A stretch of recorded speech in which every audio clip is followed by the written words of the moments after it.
Hello, my wonderful viewers, and welcome to another episode of Betty Adams Overanalyzes. Today we look at the second main lie of Lost in Space for I believe this is the third time.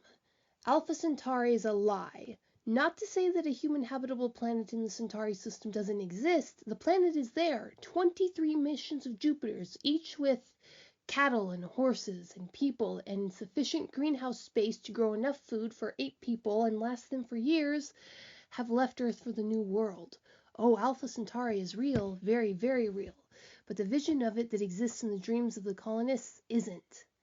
Don West. Now there is a man who might not understand grand sweeping dreams, not the big dreams that motivate people to pack up their lives and move them to another world. He has his own dreams, but they are about small things. Margaritas in a home of his own in a relatively safe community. Those are the needs, the dreams that he understands, and those are the needs that he fulfills to fund his own dreams. He got himself a place on the Resolute and made the most of it. And how was he funding his retirement on that Malibu beach house? He was smuggling. He smuggled chocolate cigars, Kobe beef steaks, and whiskey to the colonists on the New World. And there you have your in-universe proof that the Alpha Centauri colony was a pit of misery long before the Resolute lost its engine, and is now a starving mass of rebellion. Say what? You didn't read that much into mouth-watering Kobe beef steaks and bottles of craft whiskey?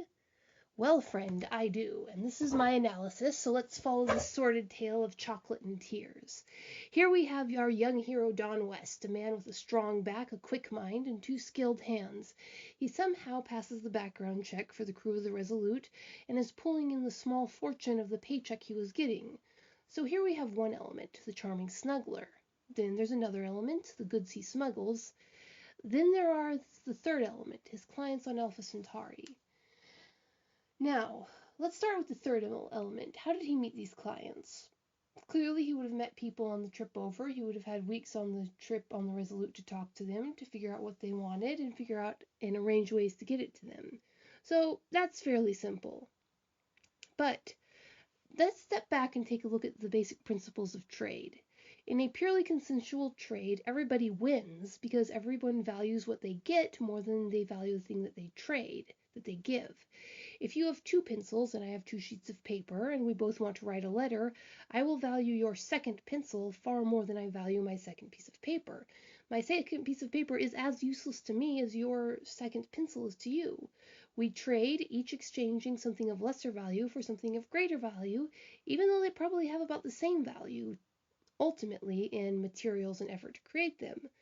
Because you see, value is determined not by how much effort and materials went into making something, but by how much the buyer wants or needs it and how hard it is for that buyer to get. This is a very, very old concept.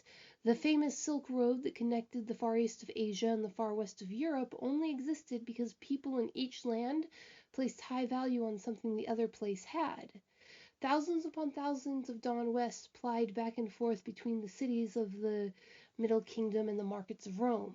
They risked their lives climbing perilous mountain passes where snow and rock slides might kill them in a moment, because cheaply available goods in one city would sell for small fortunes in another city.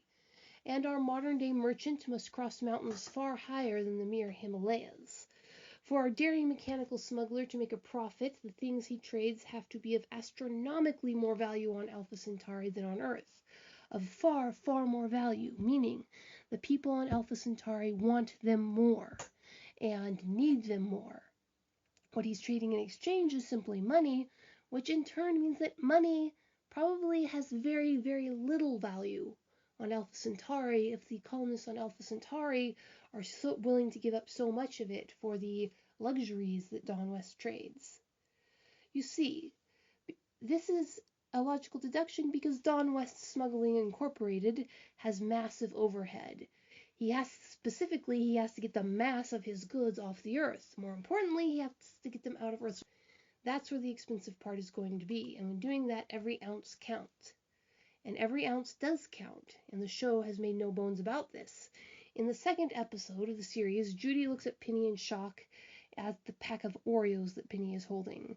She stares at her sister in befuddlement and said, "You spent 14.3 ounces of your personal weight allocation on that." Every colonist has a personal weight allocation. is what we get out of this moment. There is only so much weight that they can take with them, and even a pack of cookies less than a pound is a luxury so indulgent that not even someone as impulsive as Penny would be expected to consider spending it on something so frivolous. Weight has value. In this world of colonies, weight's mass almost is value, and Don West traffics in steak and whiskey. These things have a lot of mass. Specifically, they have a lot of water mass. Remember, whiskey is, well, mostly water, and the Kobe beef Don described as mouth-watering, meaning it was fresh, still having all the blood and water in it that Kobe beef needs to taste delicious. So, Don has to arrange for space on the rockets burning their way up to the Resolute and the space stations that support the Resolute. Don has to arrange for storage space on the Resolute without it being discovered. Once underway, things will be pretty calm until he is offloading the supplies at Alpha Centauri, so he can ignore his stuff for that long. He now sends the Kobe beef out in those heated cabinets. Remember those. Those will be important later. He probably sends the whiskey, chocolate, and cigars out that way as well. This all adds up to a lot of bribing he has to do. He has to bribe the people who pack the rockets. He has to bribe the security crews who should be checking all that essential things the Resolute is supposed to have in stock at the beginning and end of each trip. Now, this might be incompetence on the guards' parts, and the simple fact that Don can get away with this at all means that the government employees staffing the Resolute and the associated ground crews are both easily corruptible and highly inept. So the competence is there either way. If the crew was doing its job properly, as in running the checklist of what was in storage every trip, watching what came on and off the ship, smuggling wouldn't be possible. That screams incompetence, at least outside of the crew's very specific skill sets. It screams inefficiency and waste at every level. Then there are all the corrupt leaders and inspectors who John is bribing. That's going to take a lot of money, and it indicates that money has way more value on Earth than it does on Alpha Centauri. And given the economic position that Earth is in right now, that means that probably there's going to be a lot of inflation. There always is after one of these natural disasters. Money is probably going to have almost no value on Alpha Centauri. So, it explains why Don is able to get so much money for such petty things. But how much, apart from the bribes, does it cost Don West to provide the services of moving his goods? Well, looking at what these goods cost on Earth, first he has to buy the goods on Earth. In a time of financial stress, they would actually be fairly cheap relative to what they are usually. When people are experiencing budget stress, when the price of food goes up, they stop buying things like fine whiskey and fancy beef and chocolate and cigars. Cheap regular beef will do, cheap chocolate, and if they want whiskey, they can make their own White Lightning. They buy the cheap stuff if they buy anything at all.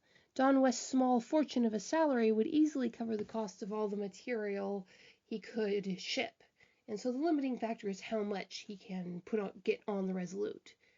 And let's look at what he's shipping, because that's going to tell you what the colonists on Alpha Centauri value enough to give him their money and risk breaking the law. From on-screen appearances, we know that he was shipping cigars, chocolate bars, Kobe beef steaks, and whiskey. Fine whiskey. He was probably shipping a lot of other stuff as well, but that is all we saw on screen. Now, the first two items are fairly logical. Chocolate candy bars and fancy cigars are both things that you wouldn't expect to be able to produce on a new colony world only 4 or 5 years old. The cocoa plant is notoriously finicky and difficult to grow outside of the perfect conditions it needs nearly to Earth's equator. Also, the trees require a massive amount of resources in the form of water, nutrients, and trace minerals to maintain their health. To top it all off, the trees take 5 years to grow from seedlings to fruit. The Resolute isn't going to waste mass, remember, every ounce counts, bringing overgrown trees formally, so even if they planted cacao trees, they wouldn't have any harvest-ready chocolate beans until well into the second season after the Resolute has been destroyed. So chocolate is actually a very logical smuggling choice for a new colony. And the show clearly is paying recognition to and attention to the practical requirements of plants like the cacao trees. Remember that wonderful scene where John and Will are sneaking through their plot of corn to gather the seaweed for the Christmas tree? Will runs his hand gently along the corn leaves and looks at them thoughtfully before turning to his father. "It looks like the new potassium ratio is working out," Will says with pride. This scene is an excellent example of how these show writers use each scene to do 3 different things at least, usually more. First, it shows that in the past 7 months, John and Will have bonded and rebuilt their weak relationship. This is probably the main point of the scene. Will is showing off here for his father, and John is eating it up, beaming down at him with the quiet pride that fathers get when one of their children eclipses them in some specific skill. And Will is basking in his father's approval. It was the perfect payoff to their joint character growth in the first season. The scene shows that the Robinsons have a greenhouse that they are putting a massive amount of effort into. It gives a sense of time, as not only is all the corn tall, but the conversation indicates that at least one crop has failed before this one succeeded. It even faintly harkens back to another time when red-headed fathers and sons would sneak down to the coast to gather what they could from the sea. But for the moment, let's fixate on the fact that it means that the show takes the biochemistry necessary to grow plants very seriously. The writers acknowledge the realities of what it takes to farm. And that alone could explain why there are no fancy chocolate bars on Alpha Centauri. Not to mention that cocoa powder is notoriously bitter and almost useless without other things to make it nicer, including milk and vanilla. And growing vanilla beans is even trickier than growing cacao trees. This would nicely explain why people were willing to pay the exorbitant prices Dawn would have had to be charging to make a profit smuggling between planetary systems. They want more chocolate than the government sees fit to ship over to Alpha Centauri officially. Tobacco is a bit of a different kettle of fish. If you can grow corn in your situation, you can grow tobacco. It's not that simple exactly, but you get the idea. Tobacco is easy to grow. It is so easy to grow under lab conditions. It is the chosen plant to study for plant geneticists. It's probably the most well and thoroughly gene-mapped plant. Because of this, we have the most thorough understanding of its genome. Because of that, the colonists almost certainly brought tobacco seeds with them, if only the scientists. However, growing these seeds into mature plants to harvest the leaves would eat up necessary and limited resources that are needed to go into food production. So tobacco is probably not in mass production on the colony, even though it would be much easier than cocoa. So again, it makes sense that tobacco and chocolate bars are scarce and worth Dawn's time and effort to smuggle. And more importantly, turning raw tobacco leaves into cigars is a process. Turning the brilliant red and yellow cocoa pods into actual chocolate is even more of a process. It takes resources, it takes industry, and Alpha Centauri has no industrial base. The colony does not have the factories to build even the most basic of items that they need. The colony does not have the mines to supply the factories with the raw materials that they need. The colony does not have the petroleum reserves to make every plastic and rubber item they need to make their metal items work efficiently. The colony does not have rubber trees to, again, look at the problems about growing trees, to supply the massive amounts of natural rubber that the modern plastics industry still uses to this day. Now, the colony is very young. The earliest a human could have possibly been on Alpha Centauri was 20 years ago when Grant Kelly and his exploratory crew landed, and the Resolute has only been making trips back and forth for about 5 years at the most. There have only been humans actively on Alpha Centauri for about 4 years, so it might seem logical for it to have no industrial base, except in this day and age, most big companies and many small ones are able to pack up entire factories into boxes and ship them anywhere in the world. It only makes sense that the first several of those 23 successful voyages contained industries in a box. It makes practical sense, it makes pragmatic sense, it makes sense for the colony. It might not make sense for the powers that be on Earth, which we've already established as wasteful and inefficient, but the bottom line is we do not see any signs of these industries on Alpha Centauri. Every Jupiter is loaded with everything the family would need to be self-sufficient, as shown by the fact that the Robinson family was able to be self-sufficient with 2 extra mouths to feed, one of them near completely useless, when they landed on the methane planet, which did not have any of the resources that Alpha Centauri had. So they had fully pressurized greenhouses that could hold off the methane atmosphere. They had piles of actual physical paper. That's very telling. Paper is heavy and expensive to lift, but the Robinsons had a lot of it, and it seemed that most of the other Jupiters did too. This tells us that the colony would not be supplying the basic necessities of farming supplies or something as simple as paper. This suggests the colony can't produce them yet, which is very, very strange. Producing excess seeds is what a farming colony does, and paper can be made easily from any number of various byproducts of a farming process, most obviously the fibers in the corn leaves. So why would the Robinsons have to bring so much of their own? The colony can't provide even the simplest products of industry is probably the most likely solution. And the reality, however, is really driven home by what the Resolute was carrying in its storage hold, the bit of the Resolute that had crashed onto the nameless planet. The two named and explicitly shown items that Maureen, John, and Dawn find when they were looking for the signal booster in that fragment of the Resolute were 3D printer spools and coffee cups. Now, those printer spools might be logical. The material might be difficult to produce even on Earth. It's going to need to have many different factors, but the printers are shown to be critical to every need the colonies have, from medical to mechanical. A factory for producing printer spools should have been the very first thing set up on the new colony world. So why is the Resolute still hauling fully developed spools instead of just the raw materials to make the spools?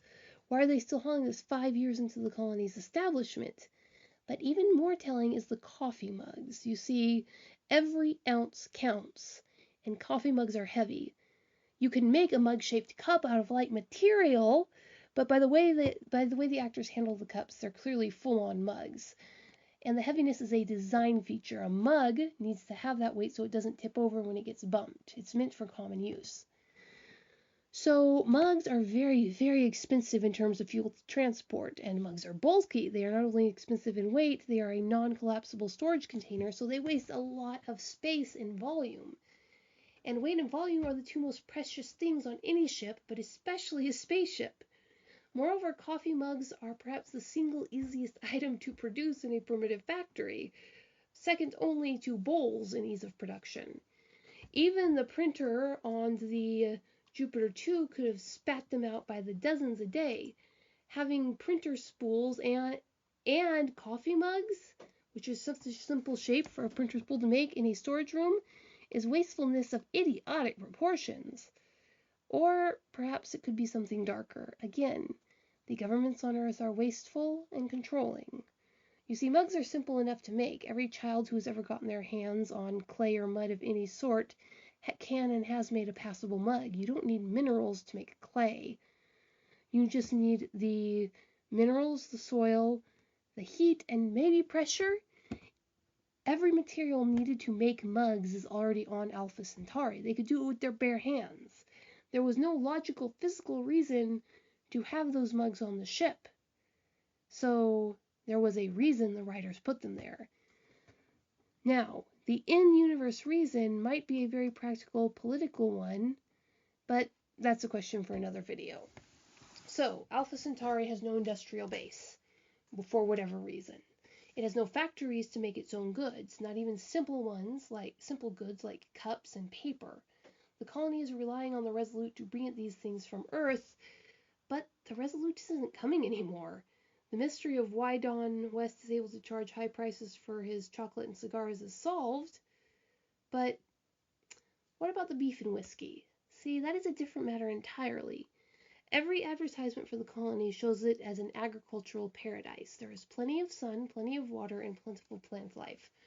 Growing cows in a place like that should be easy. Now, there are a lot of ways to grow cows, but the simplest way, and the one that requires the least resources and time involvement, is to have a genetically diverse stock of cows and bulls at a ratio of about 1 bull to every 20 cows. A female cow is about ready to start giving birth at 2 years old, but about 18 months, they're still only about 65% mass. So you get a young cow between 12 months and 18 months old. She's not at full mass yet, but she's about ready to start breeding.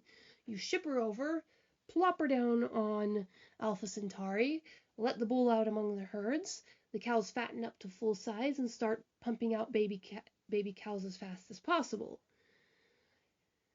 So, in the presence of plentiful sunlight, in the presence of plentiful plant life, unless they weren't unable to eat the plant's life and the humans had to grow their own food for the cows, there should be plenty of cows on Alpha Centauri. And there have been 23 trips to take cows over 4 or 5 years. If conditions for cow growing are anywhere near optimal, anywhere near practical, as they look to be, there should be thousands of head of cattle on Alpha Centauri. And the vast majority of the bull calves and a decent proportion of the heifers who were born would be available to kill and eat. In fact, it would be necessary to cull them so they weren't wasting food. There should be no way at all that beef is scarce enough, valuable enough, that it would be worth the risk and expense of smuggling. But it is. Don West charges ridiculous prices for mouth-watering Kobe beef. Beef that was killed no less than a month or two before, stored on the Resolute in questionable circumstances, then drops down from orbit. This beef is still of a higher quality than what they can get on their own planet. Don West smuggles it, and the good folks on Alpha Centauri are desperate enough to send up a transport to catch the shelving units of Kobe beef he shoots out of the Resolute. Now, the fuel for the Jupiters is freely available in the air as long as you have a way to get the methane out of the air. If it's not freely available in the air, you could probably get enough from the cow poop, which is a notable methane producer, but there's a shortage of cows. So, given that the atmosphere on Alpha Centauri is not methane rich, the Alpha Centauri colonists are willing to put a lot of fuel and effort into getting that beef. It's valuable to them, which means they don't have it there. So, you have this beef that's very scarce on Alpha Centauri when it shouldn't be. Something has gone horribly, horribly wrong with the cattle herds on Alpha Centauri. Or someone is controlling the amount of cows that can be culled and whether or not people can eat those cows. That would be the government. So, let's look at the whiskey. The other item that might affect the beef production is predators. There might be predators on Alpha Centauri that are eating the cows, but the show has clearly established that the colonists have excellent predator deterrence with those invisible fences they have. So predators aren't killing the cattle.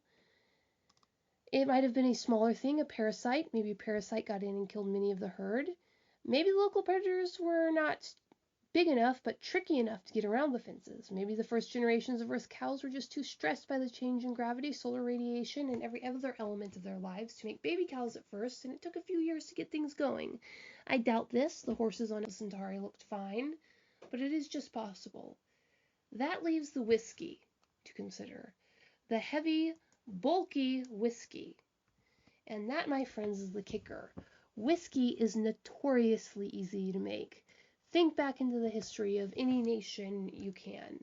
White lightning, bootleg liquor, the jugs up in the mountains. Folks in primitive situations have been making whiskey for generations untold. Cheap white lightning can be distilled from pretty much any starch available. If you're really desperate, from the rotting leaves of plants. If you have plants, you have whiskey of one sort or another. And even the fanciest whiskey only requires 6 months in a wooden barrel to make, and as we saw, there are trees on Alpha Centauri. So, either something is keeping the colonists from making the whiskey themselves, again, that'd be the government, or their money has so little value on the colony that they are willing to pay Don small fortunes to smuggle them the one specialty kind of whiskey that they all mysteriously like. Probably somebody's keeping them from making whiskey in the first place. Go back again to the scene where Dawn, Maureen, and John find the whiskey among the mugs and printer rolls. Recall what Dawn said to Maureen when she asked him what the colony was like. He says, "Whatever people think that they're running away from on Earth, they're just bringing it all with them." What was on Earth? A controlling government that had no qualms lying to the population about the physical reality of the Scarecrow crashed, a government with no qualms about enslaving Scarecrow, a government with no qualms about using scientific metrics to label people according to their worth and usefulness in order to bring them to the colony, a government that is inherently wasteful and controlling as shown by the fact that Don West was able to smuggle at all. That is what every scrap of evidence in the show suggests the colonists are going to find on Alpha Centauri. So, What do you think, my wonderful viewers? Do you agree with my analysis? Am I way off base? Leave a like if you agree and a comment atomizing my theory like the Resolute if you disagree. Peace out, my wonderful viewers.